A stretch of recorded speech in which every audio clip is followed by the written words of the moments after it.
Polycystic ovarian disease, उसको अभी replace कर दिया गया है पॉलीसिस्टिक ओवेरियन सिंड्रोम से, क्योंकि डिजीज तो ये एज सच है नहीं, ये सिंड्रोम है। मतलब पेशेंट हमारे पास आती हैं, सिम्टम्स लेके आती हैं, तो सिम्टम्स के कॉम्प्लेक्स को बना करके सिंड्रोम बोला जाता है वही चीज जो पहले बोली जाती थी डिजीज, अब बोली जाती है सिंड्रोम। इसमें जो हमारे पास कंप्लेन्स लेके आती हैं फीमेल्स, प्रॉब्लम किसी किसी फीमेल्स में होता है कि जब उनकी मिनारकी या जब पीरियड्स आना शुरू होता है, हमारे इंडियन पॉपुलेशन में जो कि 11 से लेके 14 ईयर्स के बीच में होता है, उसके बाद से ही ऑनसेट हो जाती है ये प्रॉब्लम्स की। या तो इरेगुलर रहते हैं पीरियड्स, या तो 2-2 3-3 महीने चढ़ के आते हैं, नहीं आ रहे हैं, या डिले हो जा रहे हैं, 45 डेज का 60 डेज का साइकिल हो रहा है, या किसी किसी में होता है कि बहुत लंबे पीरियड का एमेनोरिया, मतलब पीरियड्स नहीं आए हैं 4-5-6 महीने से, और उस ऐसी कंप्लेंट्स के साथ आती हैं।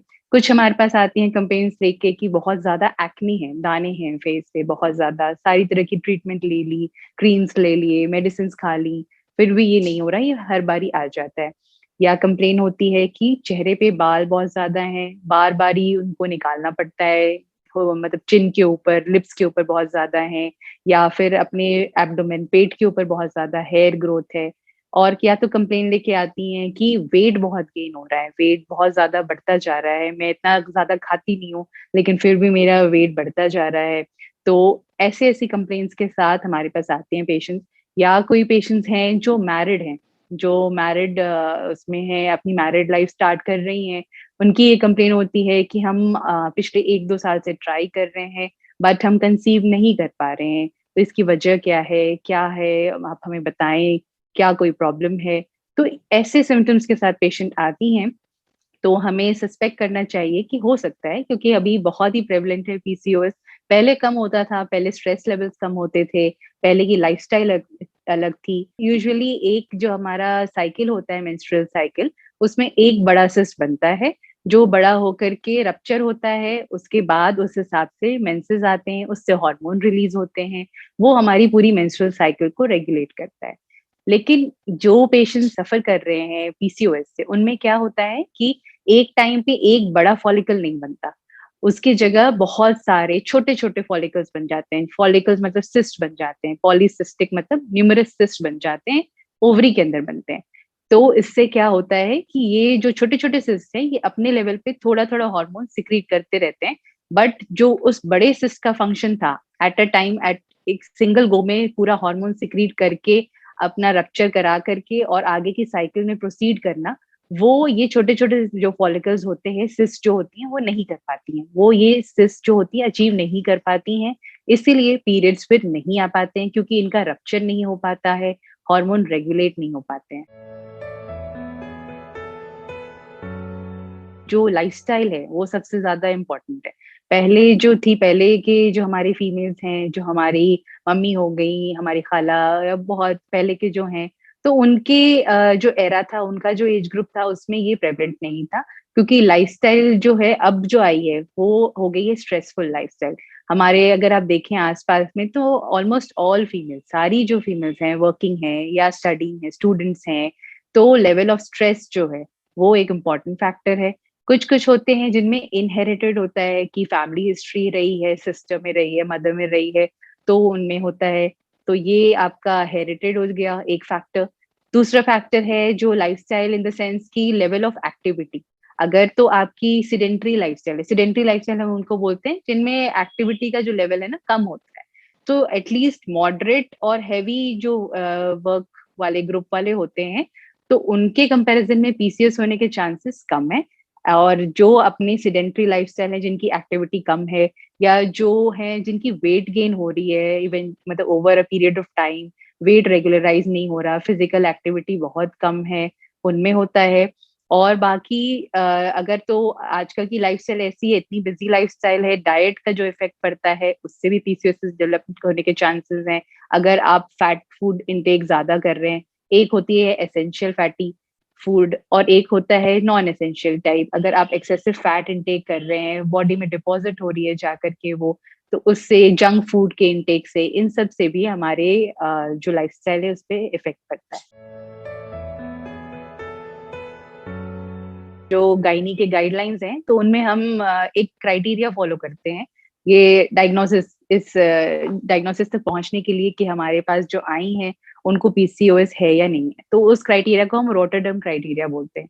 तो इसमें हम क्या-क्या देखते हैं, पहला तो है कि ये 3 क्राइटेरिया हैं जिनमें से 2 अगर फुलफिल हो जाती हैं, तो हम डायग्नोसिस बनाते हैं पीसीओएस का। पहला यही है कि मेंस्ट्रुअल इरेगुलरिटी है किसी टाइप की भी, या तो इर्रेगुलर मेंसेस हैं, या तो पीरियड्स आई ही नहीं है, एमेनोरिया है, या तो डिले होके आ रही हैं मेंसेस। पहला तो ये क्राइटेरिया है। सेकंड ये है किसी भी साइन्स एंड सिम्पटम्स, जैसे अगर तो फेस पे एक्ने ज़्यादा है, फेस पे हेयर ज़्यादा है, पेट पे हेयर ज़्यादा है, या एक तरह की एक्ैंथोसिस जो काले-काले निशान गर्दन पे पड़ जाते हैं, एक्जिला में पड़ जाते हैं, ये हो रहा है। अगर ये नहीं है, लेकिन अगर साथ में अगर लेवल ऑफ टेस्टोस्टेरोन शरीर में वो बढ़ा हुआ है बॉडी में, तो ये एक क्राइटेरिया है। और जो अपना थर्ड क्राइटेरिया है, वो है अल्ट्रासाउंड का क्राइटेरिया। तो अल्ट्रासाउंड जब हम करते हैं, तो उसमें ओवरीज़ को फ़ोकस में रखते हैं और उसमें देखते हैं कि अगर तो बहुत सारी सिस्ट बन रही हैं, वैसे तो सिस्ट का काउंट हम 12 लेते हैं, 12 या 12 से ऊपर, और दोनों ओवरीज़ के सिस्ट को टोटल काउंट करके देखते हैं, या तो ओवरी में थोड़ी स्वेलिंग आई हुई है, वॉल्यूम बढ़ा हुआ है, तो ये 3 चीज़ क्राइटेरिया है। इनमें से अगर कोई भी 2 फुलफिल हो जाती हैं, तो फिर हम उनको पीसीओएस लेबल करते हैं। पीसीओएस अगर है किसी पेशेंट को और उसके साथ-साथ मेंस्ट्रुअल इरेगुलरिटी है, तो कंसीव करने में प्रॉब्लम होती है। अगर कोई बहुत सारे ऐसे पेशेंट्स भी आते हैं जिनकी मेंसेस में कोई प्रॉब्लम नहीं है, रेगुलर टाइम पे आ रहे हैं, 28 डेज़ का या 21 टू 35 डेज़ इस रेंज में साइकिल पड़ता है, और फ्लो नॉर्मल है, एवरीथिंग इज़ नॉर्मल, और बाकी कोई और फीचर नहीं है, तो उनको यूजुअली हमने देखा है कंसीव करने में प्रॉब्लम नहीं होती है। बाकी कुछ पेशेंट्स जिनमें है मेंस्ट्रुअल एब्नॉर्मैलिटी, वो पेशेंट्स हैं जिन्हें इनफर्टिलिटी की ट्रीटमेंट की ज़रूरत पड़ती है आगे जाके।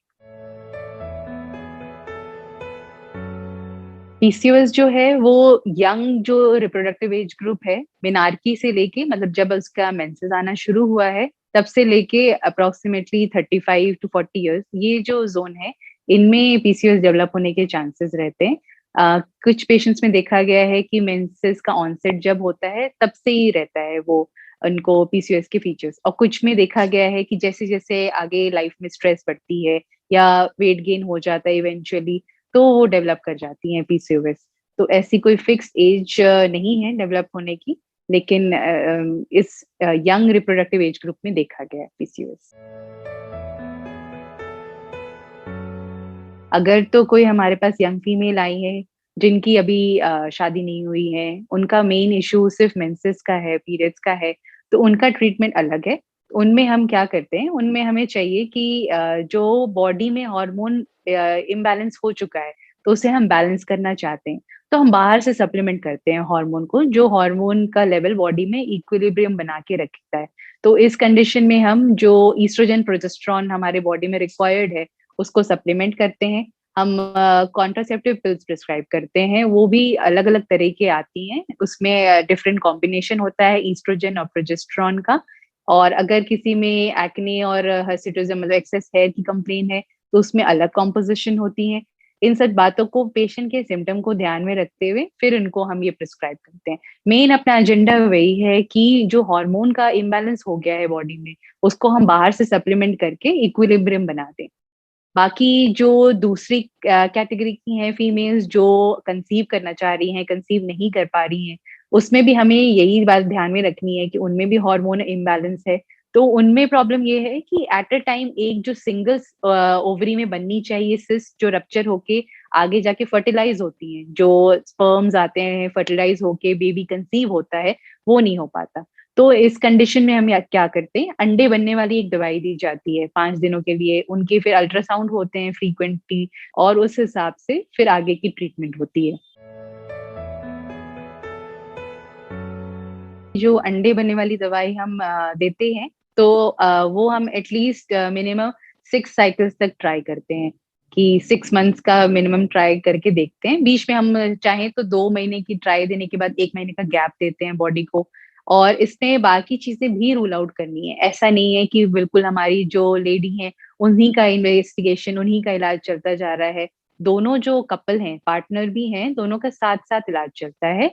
आपने अगर अपनी हमारी जो लेडी आई हैं उनका इन्वेस्टिगेशन करा रहे हैं, ब्लड टेस्ट करवा रहे हैं, अल्ट्रासाउंड करवा रहे हैं, तो साथ में हमें चाहिए कि हस्बैंड का भी जो एनालिसिस है, उनका जो सीमेन का एनालिसिस है वो भी साथ में कराया जाए, कि ऐसा कुछ ना हो कि अगर आपने फीमेल का इन्वेस्टिगेशन पूरा कंप्लीट कर दिया है और हस्बैंड का इन्वेस्टिगेशन लैगिंग है, पीछे रह रहा है और पता चल रहा है लेटर ऑन जाकर के साथ के साथ उनमें किसी प्रॉब्लम आ गई किसी चीज में, तो वही है कि दोनों की इन्वेस्टिगेशन साथ साथ चलती हैं। और बाकी हम इसमें ट्यूब की पेटेंसी देखते हैं, यूट्रस के अंदर की कैविटी देखते हैं कि जो आपका जो सिस्ट बनेगा, जो ओवरी में बनेगी, फॉलिकल बनेगी, वो ट्यूब के जरिए यूट्रस के अंदर आ सकती है, कहीं ट्यूब ब्लॉक्स तो नहीं है। ये सारी चीजें पहले इन्वेस्टिगेट करनी है। ये सब चीजें रूल आउट हो चुकी हैं, तब हम अब इसको अंडे बनने वाली देंगे दवाई और उसको हम अल्ट्रासाउंड से मॉनिटर करेंगे।